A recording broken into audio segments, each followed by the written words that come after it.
She once looked me dead in the eyes and called me weak. Funny, isn't it? People like me are the ones who build entire worlds out of nothing. And when the time comes, when the truth finally cracks through the surface, we know exactly how to bring everything crashing down, piece by piece. The message that started all of this wasn't meant for me. That's probably why it sliced deeper than anything ever has. Because sometimes the words not meant for you are the ones that reveal who people truly are. And trust me, this one revealed everything.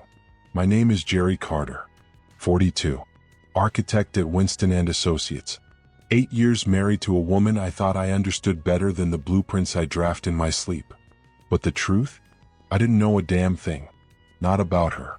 Not about our marriage. And definitely not about what she was capable of. So before you judge me, before you decide whether I was the villain or the fool, stay with me. Because once you hear what happened next, you'll understand exactly why I did what I did, and why I don't regret a single second of it. It all unraveled on a random Tuesday morning. Lauren left her phone on the kitchen counter while she jumped into the shower, steam still drifting down the staircase. I was sipping my coffee when her phone lit up, and in one instant my entire life curdled. Can't wait to feel you again tonight. Tell Jerry you're working late. Rickage. My coffee suddenly tasted like battery acid. Rick Harper. Her boss. The walking ego in a $1,000 suit and a Range Rover that screamed midlife crisis. I read the message 3 times, each one carving a deeper crack in my ribs. Upstairs, she hummed in the shower, a sound that used to feel like home. Now it felt like pressure on an open wound. She came down a few minutes later, hair wet, smelling like citrus shampoo, and kissed my cheek like nothing was wrong. Working late tonight, honey. Big presentation tomorrow. And I, like the idiot husband she thought I was, smiled back. Sure thing. I'll grab dinner with Liam. She didn't even blink. 8 years together, and she lied with the confidence of a woman who'd practiced. The moment she left for work, I called Liam Matz. Liam wasn't just my best friend, he was a guy who understood what Betrayal did to a man. His fiancée, Nain, had been sneaking around behind his back for months, and he had the surveillance knowledge to prove it. He picked up immediately. Jerry, you sound like hell. Rusty Nail after work. I need you. That bad. Yeah. The Rusty Nail was our dive bar, the kind of place where the beer tasted like regret but nobody asked any questions. Liam was already there, nursing a whiskey, his laptop bag sitting beside him like a loyal dog. Nain again? I asked as I slid in across from him. Actually, no. She's been acting normal. Too normal. He studied my face. This is about Lauren, isn't it? I handed him my phone. Liam read the message and I swear his jaw tightened. Rick Harper? That corporate clown with the overpriced car. That's him. Liam leaned back, processing. How long do you think this has been going on? I exhaled slowly. Months? Maybe longer. She's been working late, 3 nights a week. Girls' weekends she never talks about afterward. And what do you want to do? For a moment, I just stared at the cheap condensation ring forming under my beer glass. I want proof. Not excuses. Not stories. Proof. Liam nodded once, the kind of nod that meant we were crossing a line we couldn't walk back from. I can help you with that, Jerry. But listen, once we start this, you don't get to unknow what you're going to see. I didn't hesitate. I want the truth. That night felt endless. Lauren came home at 11:30, claiming the presentation ran long. She smelled like cologne that definitely wasn't mine. The next morning, everything changed. Every small behavior I used to overlook suddenly looked like evidence. She guarded her phone like it was a nuclear launch code. Took it into the bathroom. Closed doors when she texted. Started wearing perfume to work. Perfume she never wore for me. Bought lingerie I never saw her wear. I'd been blind, but not anymore. On Thursday, Liam called. Come to my apartment. I've got something. His place looked like the inside of a conspiracy theorist's brain. Photos pinned to walls, timelines, arrows connecting names. Monitors everywhere. What the hell is all this? I asked. Work. He swallowed hard. And something else. He pressed play on a video file. The footage was grainy, zoomed in from far away. probably through a hotel window.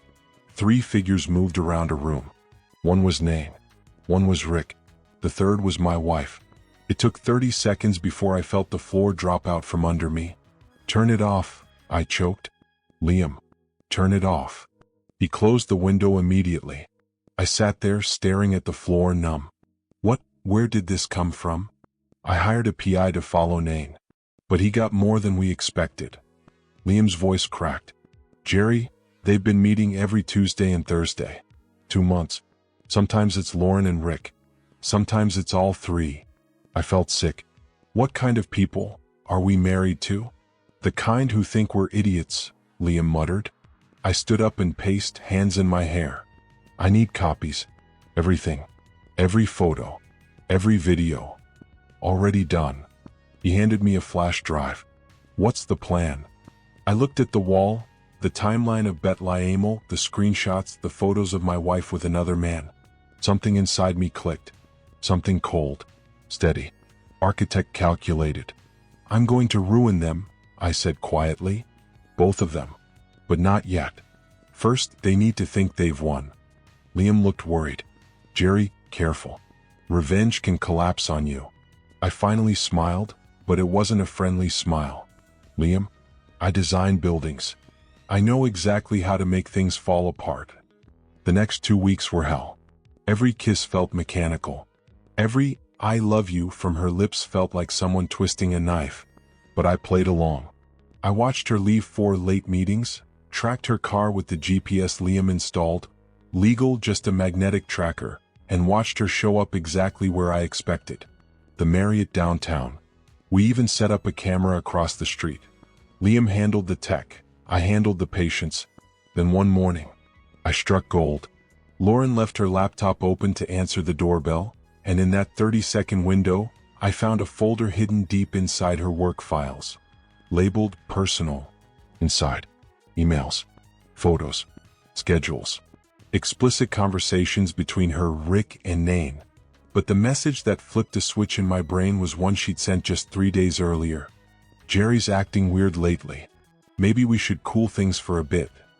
Rick's reply? "Don't worry. Jerry's too weak to do anything even if he knew. You're worth the risk." Too weak. I screenshotted everything and sent it straight to Liam. And that was the moment things stopped hurting and started getting interesting.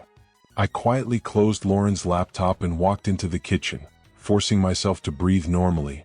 I chopped vegetables, stirred the sauce, even hummed a tune like some blissfully ignorant husband in a sitcom. When Lauren finally came downstairs, she stopped on the last step, eyebrows lifted in surprise. "You're in a good mood tonight," she said, sliding her arms around my waist from behind. I smiled, calm as still water. "Just had a good day," I said lightly. "Mr. Winston approved my design for the new office complex." "That's amazing, Jerry. I'm proud of you." Her voice was so warm, so genuine, so painfully fake. It made something inside me twist. But I just set dinner on the table and played along. That night, after she drifted into her peaceful little sleep, I stepped into the hallway and called Liam. "You saw the emails?" I whispered. "Oh, I saw them," he said. "Jesus, Jerry, these people are twisted." "Rick thinks I'm too weak to fight back," I said. "That's about to change." "What's next?" I stared up at the ceiling. "We give them exactly what they expect. A clueless husband. A harmless pushover. Someone too blind to notice a thing. Right up until the moment we burn everything they built." The plan I laid out to Liam was straightforward but brutal. Keep watching. Keep collecting.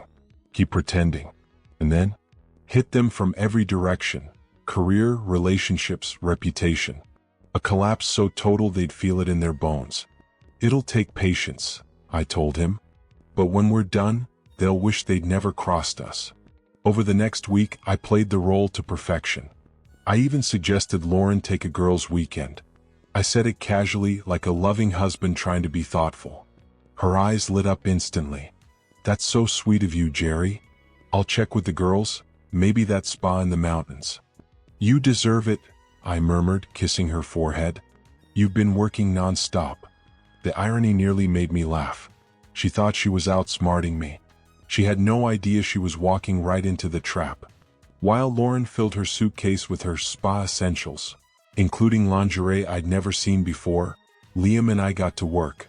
We rented a room in the same hotel they always used.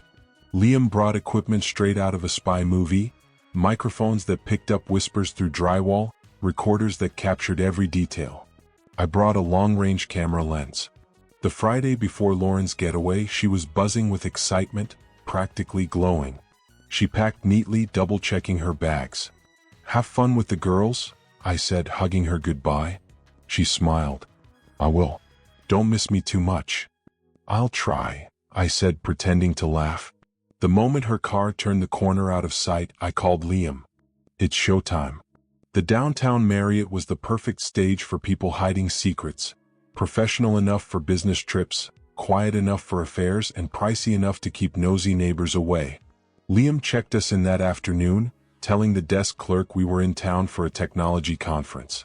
Our room was 2 doors down from the suite Rick had booked under a fake name. We knew the name because of Lauren's emails. "You ready for this?" Liam asked as he positioned his equipment. "More than ready," I said, adjusting the camera lens. "They ended our marriages. Now we return the favor." Lauren arrived first, nervous, excited, dressed like she was meeting a lover, not attending a spa weekend. Rick arrived 20 minutes later, holding flowers and champagne like he thought he was the star of a romance movie. "Classy," Liam muttered. We captured everything. The champagne, the forced laughter, the sounds that followed, sounds I never wanted burned into my memory. But the worst, the most valuable part came afterward. Lauren sighed. "Sometimes I feel bad for Jerry. He's a good guy." "Good men finish last," Rick said dismissively. "He's getting what he deserves. Weak men don't keep women like you. What if he finds out?" "He won't. And even if he does, what's he gonna do? Jerry Carter doesn't have the guts to fight back." I shot to my feet, rage boiling, but Liam grabbed my arm.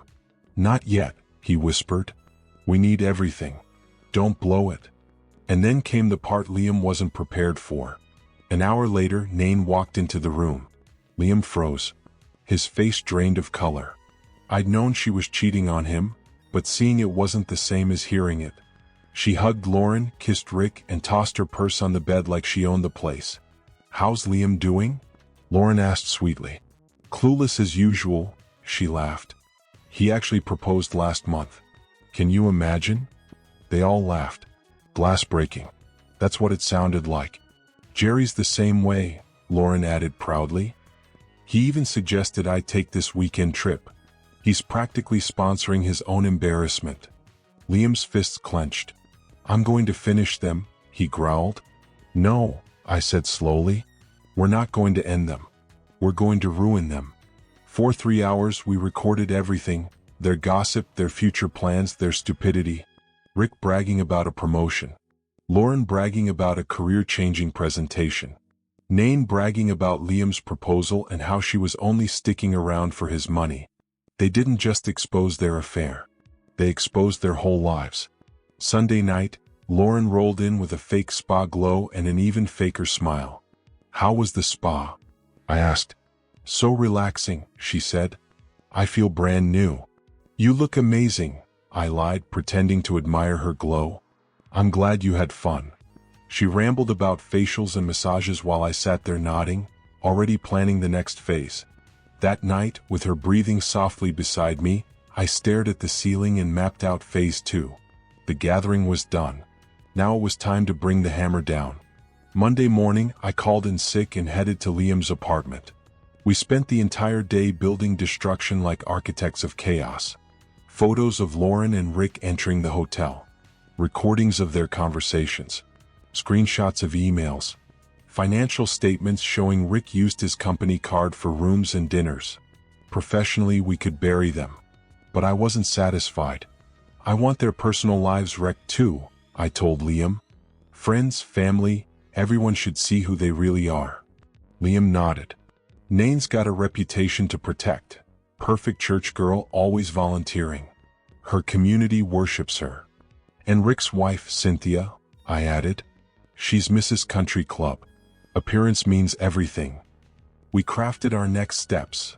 Anonymous messages, perfectly timed phone calls, social circle nukes that would ripple for months. When do we start? Liam asked. I stood in front of the giant board we'd built over the last few months, our private monument to Betrayal. Every inch of it was covered with something damning, grainy photos, time-stamped recordings, email threads that read like a crime novel, and financial logs that tied everything together like a noose. It looked less like evidence and more like a mural of deception. Tomorrow, I said quietly, almost to myself, we begin with Rick. Tuesday morning arrived, and I walked into the office wearing the same calm expression I'd worn 100 times before. I chatted with coworkers about the rain forecast, pretended to obsess over a new architectural design, and nodded along to meaningless small talk. On the surface, nothing was different. Inside, I was counting down the minutes until Rick Harper's carefully constructed life caved in. At 10 a.m. sharp, I sent the first email. The recipient, Cynthia Harper, Rick's wife of 15 years. Subject line, information regarding your husband's activities. The message was simple, restrained, and absolutely lethal. Attached were photos of Rick strolling into the hotel with Lauren, audio clips of him bragging about his extracurriculars, and financial statements proving he'd been using the company card to fund his adventures. I thought you deserved to know how your husband has been spending his work hours and company resources, I wrote. I'm sorry you have to learn this from me. Cold, polite, deadly. Then I sent similar packets to Rick's boss, his HR department, and 3 of his most valuable clients. By lunchtime, Rick's professional reputation was in free fall. Ray, meanwhile, was taking care of Nain. Her church received anonymous letters. Her volunteer groups got phone calls. Her social media turned into a battlefield of accusations and questions. But Lauren was the one I reserved for myself. I started with her favorite gossip addict, Kelly Morrison, her gym buddy, the woman who used rumors the way other people used oxygen. I sent her a neatly edited video of Lauren and Rick entering the hotel together. No commentary, no explanation. Just a small note. Thought you might want to know what Lauren's really been doing on her girls' nights. 1 hour later, Kelly had spread that video like wildfire. By 2 p.m., Lauren's phone was melting from the constant calls. She finally called me while I was in a meeting, her voice trembling. Jerry, something terrible is happening, she sobbed. Someone is spreading lies about me and Rick. Vicious, disgusting lies. What lies? I asked, sounding gently alarmed. They're saying we're having an affair. Someone made fake pictures. Jerry, they look so real. Rick's wife is threatening to leave him. My friends won't answer me. Someone even contacted my mother. I almost laughed. Almost. I'm sure it'll blow over, I said soothingly. The truth always finds its way. Jerry, I need you home. Please. I can't do this alone. I'm on my way. When I got home, I found her surrounded by tissues and empty wine glasses, her phone still buzzing like a trapped insect. She ran into my arms as though I were her last refuge. Someone is trying to destroy my life, she cried. I don't know who hates me this much. I held her, stroked her hair, whispered comfort. Felt absolutely nothing. It's going to be all right, I said softly. We'll get through this. The photos look real, but Jerry, I swear, I would never cheat on you. If I hadn't known the truth, I might have believed the performance. I know, I lied. I trust you completely. Relief washed over her face, proof that even now she still believed she had control over me. But she didn't realize the real storm hadn't even started. Later that evening, Ray called. How's Lauren holding up? He asked. In total denial, I said. She's still pretending she's innocent. And Nain? Falling apart, Ray chuckled. Her church is reviewing her membership. She got kicked out of 3 volunteer groups. She keeps blaming hackers and jealous enemies. And Rick? Oh, Rick's situation is my favorite part, Ray said. His wife threw him out this morning. His boss put him on administrative leave. And, get this, 2 of his biggest clients canceled their contracts. I finally smiled. Perfect. But tomorrow we take it public. The next morning, I made Lauren breakfast in bed. She took the tea, Liam, with trembling hands. "You're too good to me," she whispered. "I don't deserve a husband like you." "You're my wife," I said gently. "This is what marriage is. We stand together when things get hard." "I love you, Jerry." "I love you too." Another lie added to the pile. When she fell asleep again, I sat at my computer and prepared the final strike, a detailed blog post titled, "The Truth About Lauren Carter, Rick Harper, and Nain Walsh." I included everything. The photos, the recordings, screenshots of messages, financial breakdowns, a scorched earth timeline of their entire months-long affair. Then I shared it everywhere: Facebook, Twitter, Instagram, LinkedIn. Sent it to local news stations. Dropped it in community forums and gossip hubs. Within hours, it was viral. By noon, Lauren's name might as well have been carved into a public scandal monument. Friends, coworkers, family, everyone reached out to me. "I had no idea," I told them. 8 years of marriage, and I never saw it coming. Lauren spent the entire day in bed, crying into her pillow. Her phone went silent, not because the scandal died, but because the world had stopped trying to reach her. That evening, she came out of the bedroom looking hollow. "Jerry, we need to talk." Of course. She sat at the kitchen table, hands trembling. The blog post, the pictures. "Rick and I." Her voice cracked. "Some of those photos, they're not fake." I lifted my eyebrows, feigning shock. "What do you mean?" We did spend time together," she said. "But it wasn't what it looks like." "Oh. We were planning something," she said desperately. "A surprise. For you." "A surprise?" I repeated slowly. "A birthday surprise party. That's why we were at the hotel. Rick was helping me organize everything." I stared at her. "Lauren, my birthday isn't for 6 months. We wanted to plan something truly unforgettable, something that would take weeks to coordinate." I nodded slowly, pretending to weigh every word she said, like I was giving her story a fair chance. "Then explain the audio," I asked gently. "The recordings where you're talking about me." The shift in Lauren's expression was instant. Her face collapsed like wet paper. I don't know how they made those," she stammered. "Technology today, anyone can fake a voice. You can make people say anything."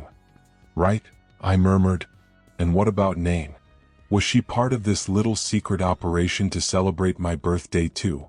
"Yes," she blurted. "She was going to help with the catering."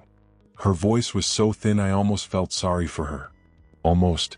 She was drowning in her own lies and grabbing at anything, any scrap, that might keep her afloat. I reached across the table and took her hand, letting warmth fill my voice. "Lauren, I want you to know something. I believe you." Her eyes lit up so quickly it was almost sad. "You do?" "Of course," I said softly. "You're my wife. You'd never bet Liam me. Why would you?" She let out a shuddering breath and started crying again, this time with relief instead of fear. "Thank you, Jerry. Thank you for trusting me." "Of course," I said. "Why don't you take a bath and relax? I'll make us dinner." The moment she headed upstairs, I pulled out my phone and sent Liam a simple message. "She's still lying.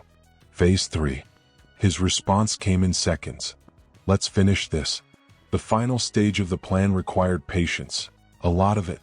For 2 full weeks, I played the role of the supportive husband flawlessly. I held her at night. I made her tea. I listened to her cry about her ruined reputation. I reassured her over and over, even as she clung desperately to the fantasy that she could fix our marriage. She had no idea I was documenting everything for the divorce. Lauren had lost almost everything. Hartwell Marketing severed ties to preserve their company values. Her friends had stopped calling altogether. The social circles she used to dominate wouldn't even look in her direction. But still, she thought she could talk her way out of this. Meanwhile, Rick Harper had disappeared like smoke. His wife filed for divorce and took half of what he owned. His boss suspended him indefinitely, and clients didn't want their brands tied to a scandal like his. Liam said Rick was holed up in some grimy motel across town, drinking himself into oblivion. Nain? She skipped town entirely, left Liam with a note saying she needed space. He'd already hired a lawyer to make sure she didn't get a cent more than she deserved. Lauren was the only one left still pretending. It was time to end the performance. One Friday evening, I told Lauren I had a surprise for her. "Really?" she said, a flicker of genuine excitement showing through the exhaustion. "What kind of surprise?" "Well, you remember how you and Rick were planning that surprise party for me?" I smiled. "I decided to plan something for you." That's really sweet, Jerry," she said, trying to smile. "What is it?" "It's at the Rusty Nail. Liam will be there. Some of our friends. People who really care about you." She froze. "I don't know if I'm ready to go out yet." "It'll help you," I insisted. "You can't hide forever. And these are people who know the real you. They won't judge you because of a few rumors." After about an hour of coaxing, she gave in. She spent 2 hours getting ready, trying to resurrect the confidence she used to wear like perfume, but I could still see fear in her eyes. We walked into the Rusty Nail at 8 sharp. The place was packed, busier than I'd ever seen it, because I made sure of it. Liam was there, along with many of our mutual friends. But mixed in with the crowd were others Lauren didn't know, people I had invited intentionally. Kelly Morrison was there. Women from Lauren's old friend group. My boss, Mr. Winston. And even Cynthia Harper, looking like she was ready to tear someone apart. "Jerry," Lauren whispered, clutching my arm, "what is this?" "Your surprise party," I said loudly, making sure everyone heard. The bar went quiet. All eyes slid toward Lauren. I guided her into the center of the room and raised my voice. "Thank you all for coming. As most of you know, my wife Lauren has been targeted by a horrible smear campaign. Someone has been spreading malicious lies about her, complete with fake photos, fake recordings, anything to ruin her reputation." Lauren's grip tightened. She thought I was defending her. "But," I continued, "tonight I want to clear the air. I want everyone to hear the truth about her and Rick Harper." The room stilled. I pulled out my phone and connected it to the bar's speakers. Lauren's voice filled the space like poison. "I feel bad for Jerry sometimes, but good men finish last. He's getting what he deserves. Weak men don't keep women like you." Lauren turned white. "Jerry, stop." "Oh, I'm just warming up." More recordings played. Lauren laughing at my expense. Lauren planning meetups with Rick and Nain. Lauren mocking me, my trust, my love. Every word damning. By the time the last recording stopped, the bar was dead silent. I looked right at her. "Still want to tell everyone about the surprise party?" She was shaking uncontrollably. "Please, Jerry, not like this." "Not like what?" "Not in front of the people you lied to? The ones you manipulated?" I addressed the crowd. "My wife has been cheating on me for months. Not just with Rick Harper, but with both Rick and his friend Nain together while I was at home believing she was working late." Gasps rippled through the bar. Kelly Morrison looked like she might throw up. "The photos were real," I said. "The recordings were real. All of it was real." Lauren tried to run, but I grabbed her arm. "We're not done." I handed out folders, divorce papers filed that very morning with pages of evidence attached. Cynthia Harper stepped forward, eyes like sharpened ice. "Is Rick here?" "No," I said. "But trust me, he'll be getting his own surprise soon." I turned back to Lauren. "Did you know Rick's been telling people it was all your idea? That you seduced him and dragged Nain in? That he was the victim?" Even in her complete humiliation, that cut her deep. "That's not true," she whispered. "Of course it's not. But that's how liars work. When the ship sinks, they start throwing each other overboard." Liam approached gently. "Jerry, she's had enough." "Has she?" I asked quietly. I looked at the faces around the room. 8 years of marriage. 8 years of loyalty, trust, sacrifice. And she threw it all away. For what?